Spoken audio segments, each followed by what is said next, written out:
Hello दोस्तों, आज की वीडियो में हम बात करेंगे aggregate demand and related concepts. इस चैप्टर को आज हम पूरा रिवीजन करने वाले हैं। चैप्टर 7 मैक्रो इकोनॉमिक्स का, क्लास 12। तो इस चैप्टर को हम बहुत ही अच्छे से रिवीजन करने वाले हैं। बस आपको इस वीडियो को ढंग से एंड तक देखना है और इस चैप्टर को आप बहुत अच्छे से समझ लोगे इस वीडियो को देखने के बाद। बिना कोई देरी के स्टार्ट करते हैं जल्दी से। तो स्टार्ट करते हैं चैप्टर को। सबसे पहले एग्रीगेट डिमांड को समझते हैं कि क्या है। देखिए, एग्रीगेट डिमांड को अगर हम समझे तो एग्रीगेट डिमांड क्या होती है। डिमांड हमने समझी थी कि लोग कितना सामान खरीदना चाहते हैं। एग्रीगेट का मतलब होता है टोटल। यहाँ पूरे देश की बात हो रही है। पूरे देश में 4 सेक्टर होते हैं। हाउस होल्ड, ठीक है, हाउस होल्ड, फर्म, गवर्नमेंट और रेस्ट ऑफ द वर्ल्ड, यानी कि export import, rest of the world.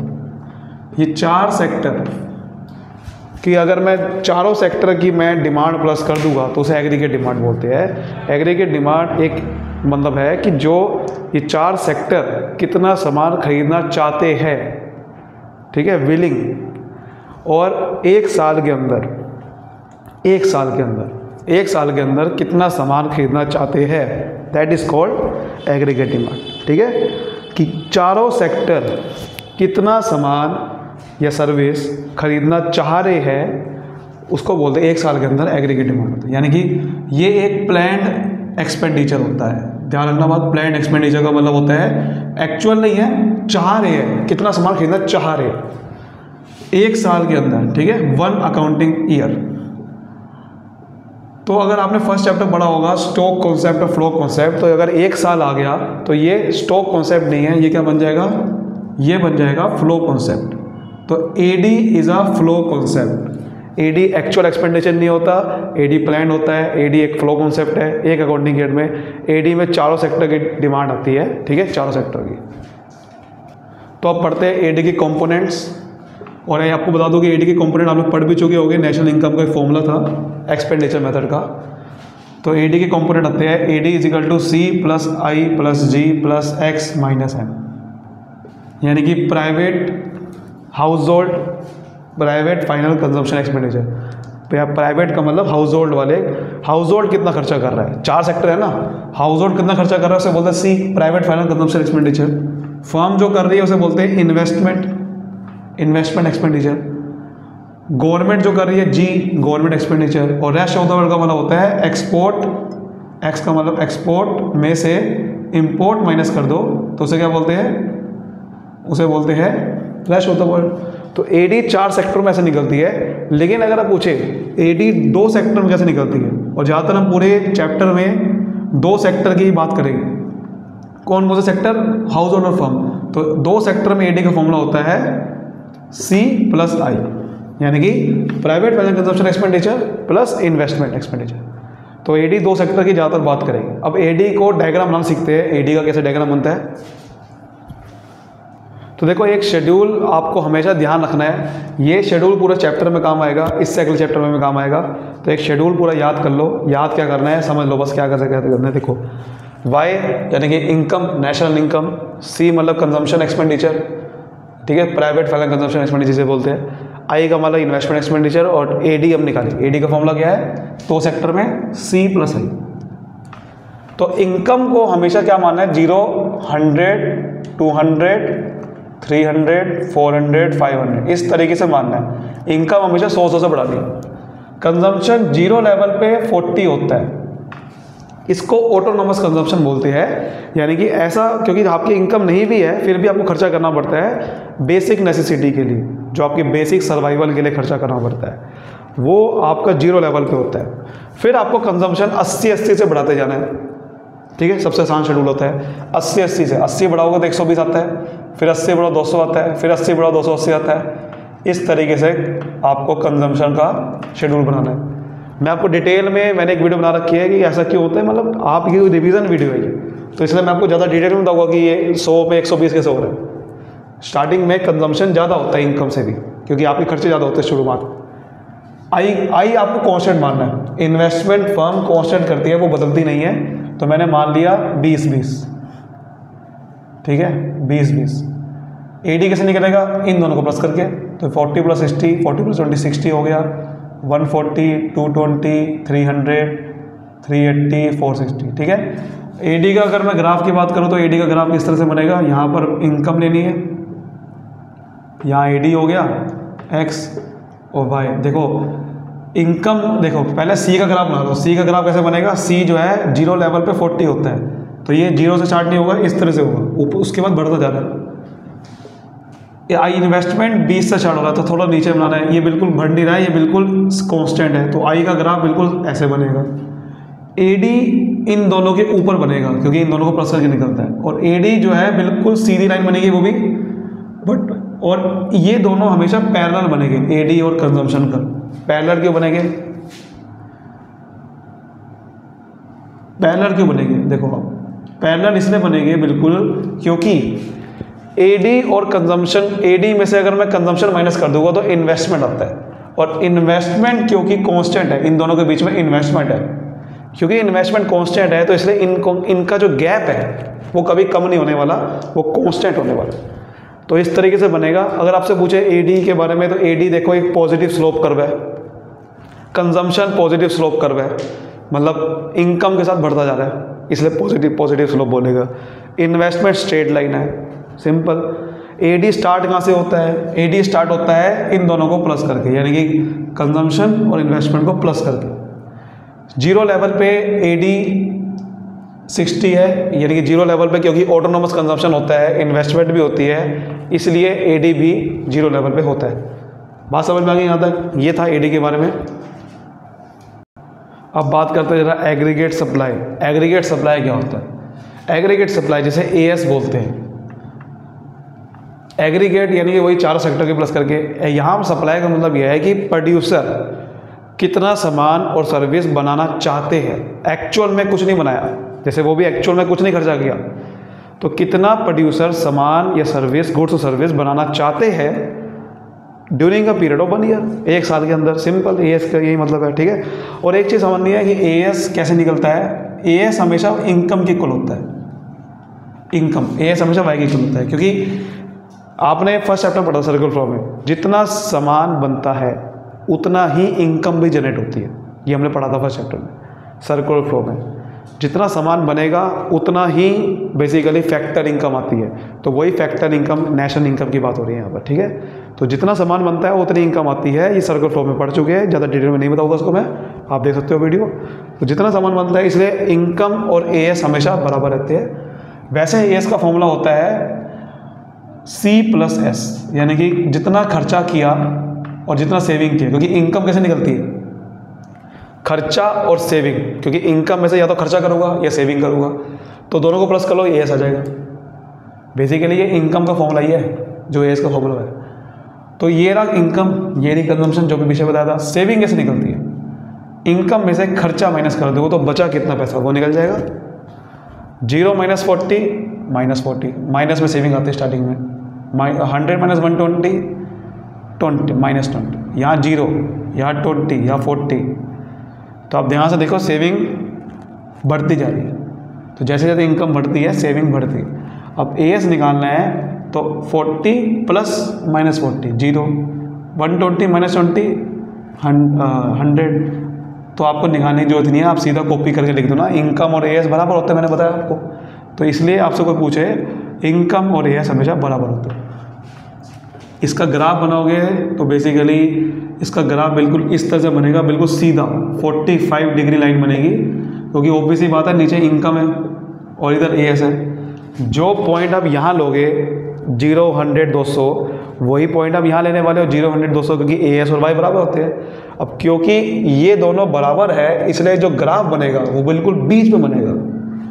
अब क्योंकि पूरा 90 डिग्री का एंगल होता है यहाँ पर, तो अगर बीच में बनेगा तो 45 डिग्री का एंगल बन गया ना यहाँ पर, इसलिए। तो इसलिए एएस जो है वो 45 डिग्री कर्व बनता है, क्योंकि बीच में बनेगा, क्योंकि इनकम और एएस बराबर है। इसका रीज़न यही है, जो पॉइंट यहाँ है वो यहाँ है, तो इसलिए बीच में पॉइंट, तो सारे पॉइंट जो प्लॉट हो गए वो बीच में हो गए, समझ गए। तो एएस भी पॉजिटिव स्लोप कर रहे हैं, इनकम बढ़ती है एएस बढ़ता है, सिंपल, इसलिए पॉजिटिव स्लोप है। समझ आ गई बात, आगे बढ़ते हैं। अब आते हैं मेन टॉपिक पे, जहाँ पर बहुत सारे लोग बनते फंसते हैं, इसी टॉपिक में फंसते हैं।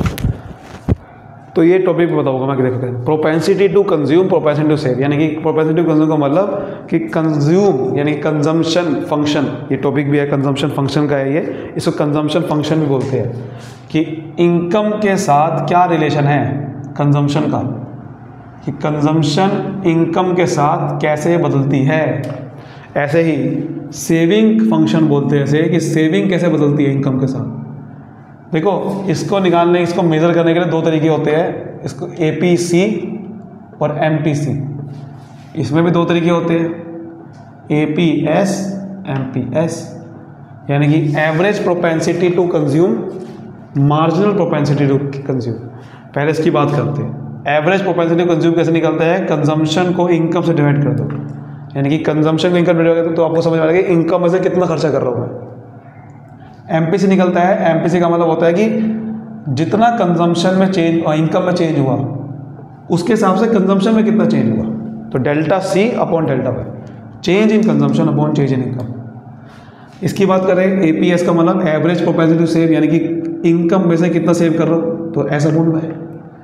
MPS का मतलब मार्जिनल प्रोपेंसिटी टू सेव, यानी कि इनकम जब बदली तो सेविंग कितनी बदली, ठीक है, ये चीज़ होती है। तो ये निकलता है इस तरीके से। अब बात करते हैं कि APC की जो वैल्यू है, यानी कि इन सब की वैल्यू की बात करते हैं। APC, हालांकि मैंने इसकी वीडियो बना रखी है कि इनकी वैल्यू क्या क्या हो सकती है, APC, MPS, APS और MPS। जीरो की बात करते हैं, किसकी वैल्यू जीरो हो सकती है, किसकी नहीं हो सकती, इसकी बात करते हैं जरा। देखो APC की बात करते हैं, क्या APC की वैल्यू जीरो हो सकती है? अगर आप कह रहे हो कि हो सकती है तो इसका मतलब पता क्या है, APC की वैल्यू जीरो तब हो सकती है जब ऊपर जीरो आएगा, नीचे चाहे कोई भी नंबर हो, अगर ऊपर जीरो आएगा तब जीरो हो सकती है ना। लेकिन कंजम्पशन कभी जीरो नहीं होता, क्योंकि आपने अभी शेड्यूल देखा जीरो लेवल पे भी 40 कंजम्पशन हो रहा था, तो कंजम्पशन कभी जीरो होता ही नहीं है, तो APC कभी जीरो हो ही नहीं सकता। MPC की बात करें तो MPC का मतलब होता है कि इनकम जितनी चेंज हुई, क्या कंजम्पशन, देखो MPC भी जीरो तब आएगा जो ऊपर जीरो होगा। क्या डेल्टा C जीरो हो सकता है? डेल्टा C हो सकता है, C जीरो नहीं हो सकता, लेकिन डेल्टा C हो सकता है। कैसे? अगर मैं कह रहा हूँ कि मेरी इनकम में 100 रुपये से चेंज हुआ, 100 रुपये से बढ़ी, तो या तो मैं 100 रुपये के 100 रुपये सेव कर सकता हूँ, या मैं 100 के 100 रुपये खर्च भी कर सकता हूँ, ये मेरे हाथ में है। वैसे खर्चा जीरो नहीं हो सकता, लेकिन खर्चा जितना बढ़ेगा या घटेगा वो जीरो हो सकता है। मतलब खर्चा बढ़ाऊंगा या नहीं बढ़ाऊंगा वो तो जीरो हो सकता है ना। खर्चा हो सकता है बढ़ाऊंगी ना, मेरी इनकम 100 रुपये से बढ़ी, मैं सारा का सारा पैसा सेव कर सकता हूँ, खर्चा करूँगी ना, ये तो हो सकता है ना। हाँ, खर्चा जीरो नहीं हो सकता, लेकिन खर्चा तो होके रहेगा। जैसे कि इसका एग्जाम्पल समझते हैं कि आपकी जीरो इनकम थी, 0 से 100 होगी, खर्चा 40 था, लेकिन 40 का 40 रह गया, ये तो हो सकता है ना। यही तो कह रहे हैं डेल्टा C, देखो यहाँ जीरो हो गया कि खर्चा 40 का 40 ही रह गया, बढ़ा ही नहीं, तो ये जीरो हो सकता है। APS यानी कि सेविंग जीरो हो सकती है, बिल्कुल हो सकती है। अभी आपने शेड्यूल में देखा, कैसे देखो शेड्यूल बना के देखा तो दोबारा से वही 40, फिर 120, फिर 200, फिर 200। देखो खर्चा और इनकम जब बराबर होते हैं तो सेविंग जीरो होता है, यानी कि हो सकता है मैं सारा का सारा इनकम खर्चा, सारे के सारे इनकम का खर्चा ही कर दूँ तो सेविंग तो जीरो हो सकता है, सेविंग ऊपर जीरो हो सकता है, बिल्कुल हो सकता है। MPS बिल्कुल हो सकता है जीरो, जैसे कि मैं बताया कि जब इनकम बढ़ती है तो हो सकता है कि पूरा का पूरा मैं खर्चा भी कर सकता हूँ, सारा का सारा खर्चा भी कर सकता हूँ और सारा का सारा सेव भी कर सकता हूँ। तो यानी कि अगर इनकम बढ़ी और मैंने सारा का सारा खर्चा कर लिया तो डेल्टा S ऊपर जीरो आ जाएगा, तो बिल्कुल ये भी हो सकता है जीरो। 1 की बात करते हैं जरा, APC 1 हो सकता है। 1 का मतलब क्या होता है कि ये दोनों बराबर हो सकते हैं क्या? बिल्कुल हो सकते हैं। अभी है तो बराबर, देखो ये रहे, इनकम और कंजम्पशन बराबर हो सकते हैं, तभी तो 1 आएगा। इसमें भी हो सकते हैं, क्योंकि हो सकता है कि मैं सारा का सारा खर्चा ही कर दूँ, 100 के 100 इनकम बढ़ी, 100 के 100 खर्चा कर दूँ, तो ये दोनों बराबर हो सकते हैं। APS भी बराबर हो सकता है कि 1 नहीं हो सकता। क्यों नहीं हो सकता? ध्यान समझो, क्योंकि इसका मतलब पता क्या है, अगर 100 इनकम है और 100 का 100 सेव कर लूँगा तो खर्चा जीरो हो गया, लेकिन खर्चा कभी जीरो नहीं होता। मैंने क्या बताया, खर्चा कभी जीरो नहीं हो सकता, तो खर्चा जीरो नहीं हो सकता, इसलिए ये भी जीरो नहीं हो सकता। MPS जीरो हो सकता है, क्योंकि हो सकता है कि जितनी इनकम बढ़ी उतना मैं सेव कर सकता हूँ। तो ये 1 हो सकता है, जीरो नहीं, 1 भी हो सकता है, जीरो भी हो सकता है। ठीक है, ये बात समझ में आ गई हमें। ठीक है सर, क्या लेस देन जीरो की बात करते हैं। लेस देन जीरो कौन कौन से हो सकते हैं, यानी कि नेगेटिव में क्या क्या हो सकता है। APC का भी नेगेटिव हो सकता है। सर जब 1 ही नहीं हो सकता तो नेगेटिव कैसे हो जाएगा। नेगेटिव 1 ही, मतलब जीरो ही नहीं हो सकता तो नेगेटिव कैसे हो जाएगा। नेगेटिव का मतलब क्या है, ये कंजम्पशन क्या जीरो, कंजम्पशन नेगेटिव हो सकती है क्या। कंजम्पशन जीरो हो नहीं पा रही, नेगेटिव कैसे हो जाएगी, हो ही नहीं सकती। MPC का भी नेगेटिव हो सकता है, हो नहीं सकता, क्योंकि जितना खर्चा है, जितना इनकम बढ़ेगी, या तो वो खर्चा करूँगा या सेव करूँगा। नेगेटिव का मतलब क्या है, नेगेटिव का मतलब माइनस में सेव करूँगा क्या, कैसी बात कर रहे हो। APS नेगेटिव ये हो सकता है। जैसे आप ध्यान से देखो शेड्यूल में, शुरुआत में आपका जीरो इनकम थी लेकिन खर्चा तब भी था, तो सेविंग -40 थी, तो ये माइनस में हो सकता है। ये अगेन नहीं हो सकता, क्योंकि MPS का मतलब वही है कि जितना इनकम बढ़ेगी या तो वो सेव होगा या खर्चा होगा, नेगेटिव का मतलब नहीं। और मोर देन 1 की बात करते हैं लास्ट में, more than 1। APC more than 1 बिल्कुल हो सकता है। आप ध्यान से देखो शेड्यूल में, स्टार्टिंग में 100 थी, कंजम्पशन 40 था, 120 था, इनकम कम थी, खर्चे ज़्यादा थे। शुरुआत में क्या होता है, इनकम कम होती है लेकिन हमारे खर्चे बहुत ज़्यादा होते हैं, तो APC 1 से ज़्यादा हो सकता है। MPC 1 से कभी ज़्यादा नहीं हो सकता, क्योंकि अगर 100 रुपये से इनकम बढ़ेगी तो खर्चा मैं 100 से ही बढ़ा सकता हूँ, 200 से नहीं बढ़ा सकता, क्योंकि 100 रुपये से तो बढ़ी है मेरी इनकम।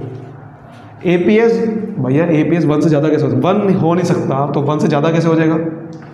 जैसे यहाँ पर 0 नहीं हो सकता था तो 0 से कम कैसे हो जाएगा, है ना। ऐसे ही 1 नहीं हो सकता तो 1 से ज़्यादा नहीं हो सकता। ठीक है, ये भी इसकी बात करें, ये मैंने गलती से राइट मार दिया था, ये कटा है, लेस देन 0 नहीं हो सकता। ऐसे ही मोर देन 1 भी नहीं हो सकता ये MPS भी, जैसे MPC। तो ये चीज़ आपने समझ ली ना, बहुत बढ़िया। इसकी मैंने वीडियो बना रखी है वैसे अलग से, उसका वीडियो का लिंक डिस्क्रिप्शन डाल दूँगा मैं। ठीक है, समझ आ गई यहाँ तक बात, बढ़िया। अब मैं एक चीज़ बताता हूँ आपको, देखो इसका रिलेशन है, इसका एक रिलेशन लाते हैं।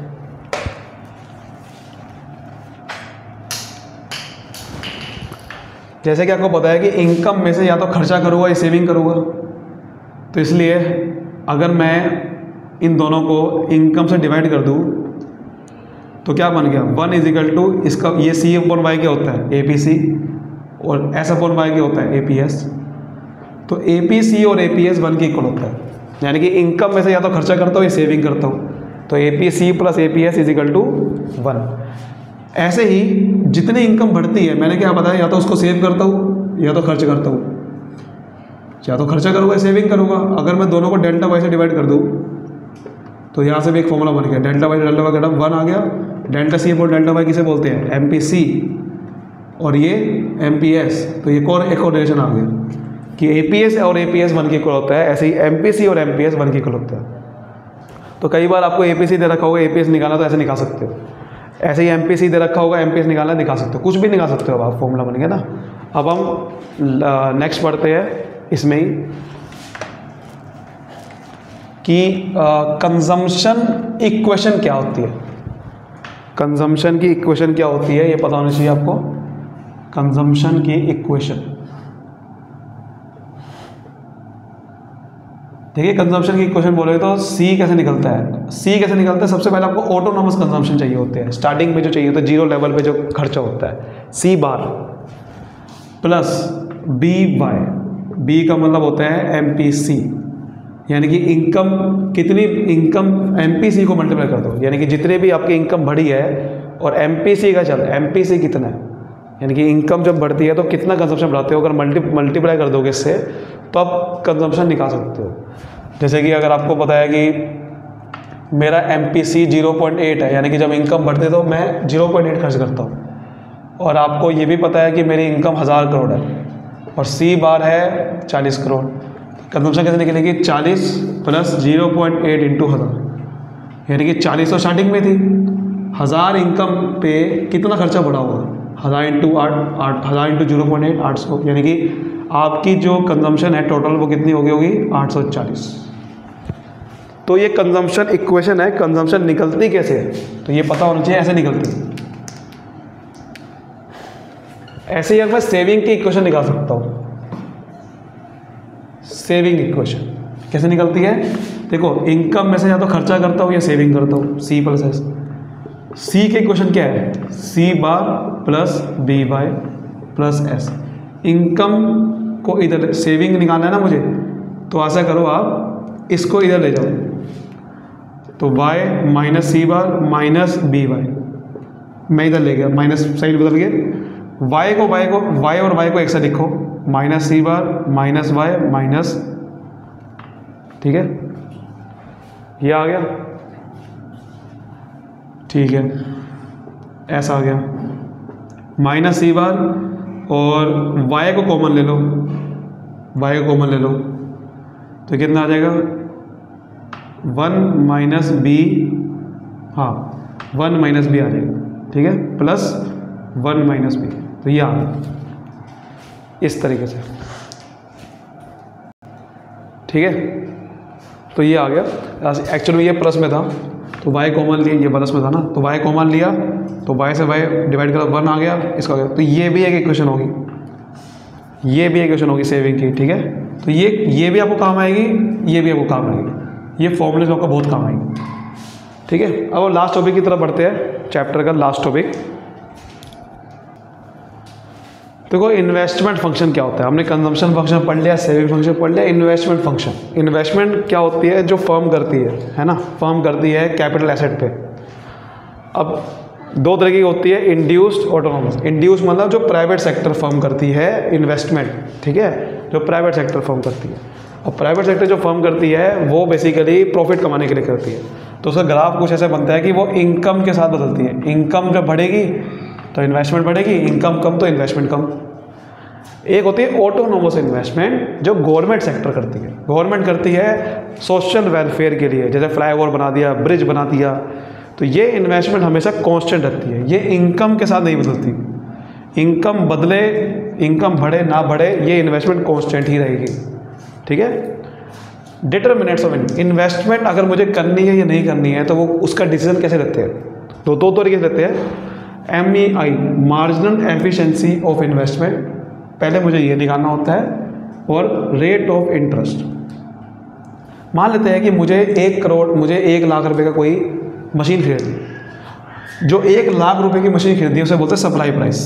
सप्लाई प्राइस का मतलब कितने की आपने एसेट खरीदना है, फिक्स एसेट, और उस पर कितना रिटर्न मिलने वाला है।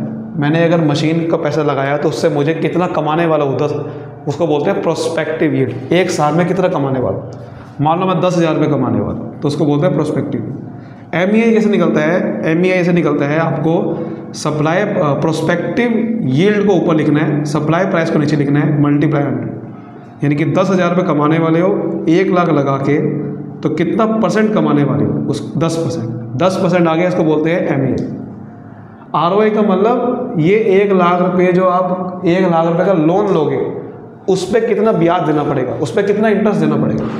मान लो ये 1 लाख रुपये का बोरोइंग करोगे और उस पर 12% का ब्याज देना पड़ेगा, तो 12% ROI हो गया। फिर आप चेक करते हो, अगर आपका MEI ज़्यादा है ROI से, यानी कि आप ज़्यादा कमाओगे, इंटरेस्ट कम देना पड़ेगा, जैसे कि 12% कमाओगे लेकिन 10% देना पड़ेगा, तो वो इन्वेस्टमेंट डिसीजन सही है, वहाँ इन्वेस्ट करना चाहिए। लेकिन अगर MEI कम आ गया ROI से, यानी कि जैसे इस केस में 10% कमाने वाले हो लेकिन 12% इंटरेस्ट देना पड़ेगा, तो वहाँ इन्वेस्टमेंट नहीं करना चाहिए, क्योंकि आपको ज़्यादा आप पैसा नहीं कमाओगे, आप इंटरेस्ट ज़्यादा दोगे, पैसा कम कमाओगे। और बराबर आ गया फिर तो आप इन्वेस्टमेंट डिसीजन बेकार ही है, वो ज़्यादा ही आना चाहिए, ज़्यादा ही आना चाहिए, ठीक है। और इसके अंदर एक लास्ट टॉपिक भी, अब देखो फुल एम्प्लॉयमेंट और इनवॉलंटरी अनएम्प्लॉयमेंट, ये 2 टॉपिक का थ्योरी क्वेश्चन आ सकता है। फुल एम्प्लॉयमेंट का मतलब क्या होता है कि सबको रोजगार मिला हुआ है, यानी कि जो विलिंग है, जो काम करना चाहते थे, काम करने के लायक भी थे, एग्जिस्टिंग वेज रेट पे, यानी कि जो उनको पैसा दिया जा रहा था उस पर काम करने के तैयार थे सारे, और उनको काम मिल भी गया, तो कहेंगे कि फुल एम्प्लॉयमेंट है हमारे देश में, इसको बोलते हैं। अब उसके अंदर 2 तरीके की अनएम्प्लॉयमेंट हो सकती है हमारे पास, फ्रिक्शनल, स्ट्रक्चरल। फ्रिक्शनल का मतलब कि आप कुछ टाइम के लिए जो जॉब छोड़ के, कोई आपने जॉब छोड़ी और जब तक आपको जॉब नहीं मिली तब तक जितना आप अनएम्प्लॉयमेंट है, तब तक आप जो बेरोजगार थे उसको फ्रिक्शनल अनएम्प्लॉयमेंट, यानी कि 2 महीने तक जॉब नहीं मिली तो 2 महीने तक आपकी कौन सी अनएम्प्लॉयमेंट होगी, फ्रिक्शनल।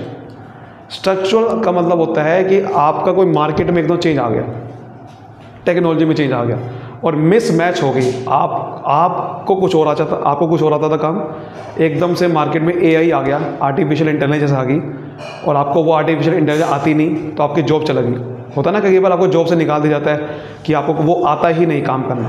तो एकदम से मार्केट में कोई स्ट्रक्चर में चेंज आ गया, स्ट्रक्चरल चेंज आ गया, उसकी वजह से आपकी जॉब चला गई, तो स्ट्रक्चरल अनएम्प्लॉयमेंट।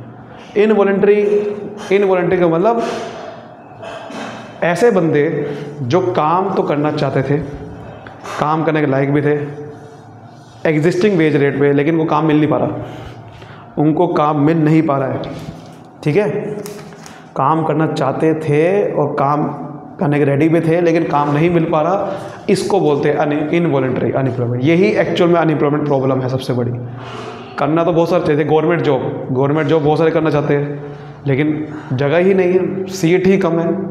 ऐसा नहीं है कि वो टैलेंटेड नहीं है, ऐसा नहीं कि वो करना नहीं चाहते, करना भी चाहते हैं, एबल भी है, लायक भी है, लेकिन मिल नहीं रहा काम, तो इनवॉलंटरी। उम्मीद करता हूँ ये चैप्टर पूरा समझ में आया होगा। वीडियो को अभी के अभी दोस्तों से शेयर कर दो।